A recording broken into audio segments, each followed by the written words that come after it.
महाराष्ट्र के नासिक का ढोंगी बाबा अशोक खरात। अब ये मामला सिर्फ एक भोंदू बाबा की करतूतों तक सीमित नहीं रहा है। इस कहानी में अब एक नया और भी बेहद महत्वपूर्ण किरदार सामने आया, उसकी पत्नी कल्पना खरात। जैसे जैसे जांच आगे बढ़ रही है, ये साफ होता जा रहा है कि इस पूरे साम्राज्य को समझना अगर है तो सिर्फ अशोक को नहीं बल्कि उसके आसपास के लोगों को भी समझना होगा। और इसी कड़ी में कल्पना खरात अब इस केस का सबसे बड़ा अनसुलझा सवाल बन चुकी है। पुलिस जब उसे पकड़ने उसके कर्मयोगी नगर स्थित तृप्तबाला बंगले पर पहुंची, तब तक वो वहां से फरार हो चुकी थी। ये फरारी सिर्फ एक आरोपी का भागना नहीं है, बल्कि ये इस बात का संकेत है कि जांच अब उस स्तर पर पहुंच चुकी है जहां सच्चाई सीधे उसके दरवाजे तक पहुंच गई थी।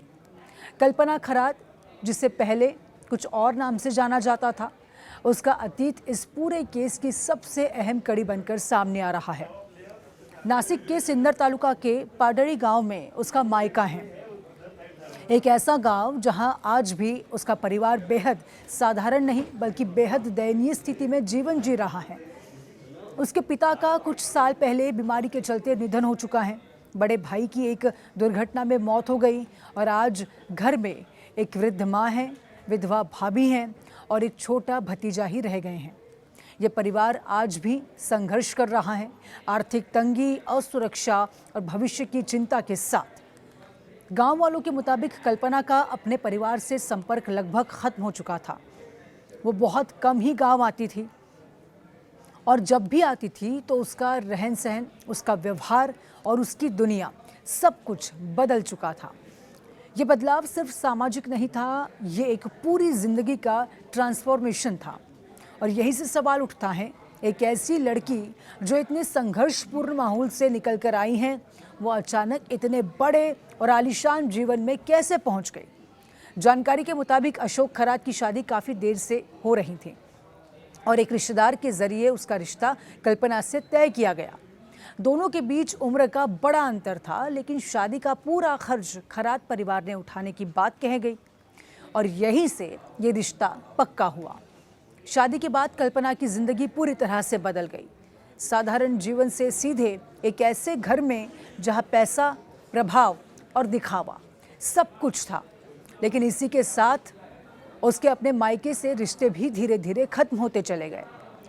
जांच एजेंसियों को अब शक है कि ये बदलाव सिर्फ शादी का परिणाम नहीं था, बल्कि एक बड़े नेटवर्क का हिस्सा था। जमीन फर्जीवाड़ा, पैसों का लेन देन और लोगों को अपने जाल में फंसाने का जो खेल अशोक खरात खेल रहा था, उसमें कल्पना की भूमिका को भी नज़रअंदाज नहीं किया जा सकता।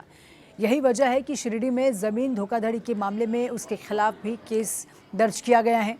पुलिस को ये शक है कि वो इस पूरे आर्थिक और सामाजिक नेटवर्क की एक अहम कड़ी हो सकती है और अब उसका फरार होना इन शक को और भी मजबूत कर रहा है। इस पूरे मामले को समझने के लिए एक और एंगल बेहद ज़रूरी है और वो है परिवार का अंदरूनी रोल। जांच में ये सामने आया है कि अशोक खरात का बेटा हर्षवर्धन और बेटी तृप्तबाला भी अब जांच के घेरे में हैं। पुलिस ने हर्षवर्धन को हिरासत में लेकर पूछताछ शुरू कर दी है और तृप्तबाला की भूमिका भी जांच की जा रही है। सवाल ये है कि क्या परिवार के बाकी सदस्य इस पूरे खेल से अनजान थे या फिर वो सब कुछ जानते थे और अब चुप थे। क्योंकि कई बार अपराध सिर्फ करने वाला ही दोषी नहीं होता, बल्कि वो लोग भी होते हैं जो जानते हुए भी चुप रहते हैं। इस केस का एक और भी बेहद संवेदनशील पहलू है अशोक खरात का हाई प्रोफाइल नेटवर्क। उसकी बेटी की शादी में कई बड़े अधिकारी, IAS, IPS और राजनीतिक चेहरे शामिल हुए थे। ये सिर्फ एक शादी नहीं थी, बल्कि एक ऐसा मंच था जहां सत्ता, पैसा और प्रभाव एक साथ दिखाई दे रहा था।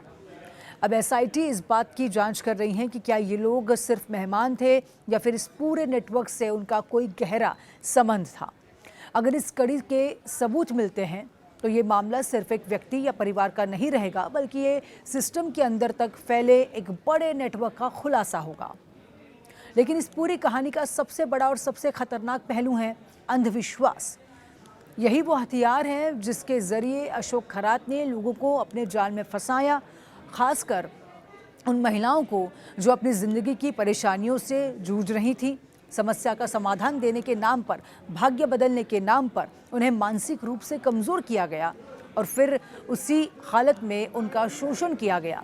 जांच में ये सामने आया है कि वीडियो, पीड़िताओं के बयान और लगातार मिल रही शिकायतें, ये सब इस बात की ओर इशारा करते हैं कि ये कोई एक घटना नहीं थी, बल्कि एक पैटर्न था, एक सिस्टम था जो अंधविश्वास, डर और धोखे पर टिका हुआ था।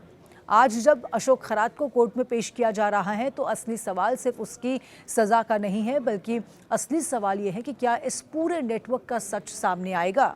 क्या कल्पना खरात को पकड़कर उससे पूछताछ हो पाएगी? क्या परिवार के बाकी सदस्य सच बोलेंगे? और सबसे बड़ा सवाल, क्या समाज इस केस से कुछ सीखेगा? क्योंकि जब तक अंधविश्वास जिंदा है तब तक ऐसे खरात भी पैदा होते रहेंगे, और जब तक लोग सवाल नहीं पूछेंगे तब तक सच हमेशा अधूरा रहेगा।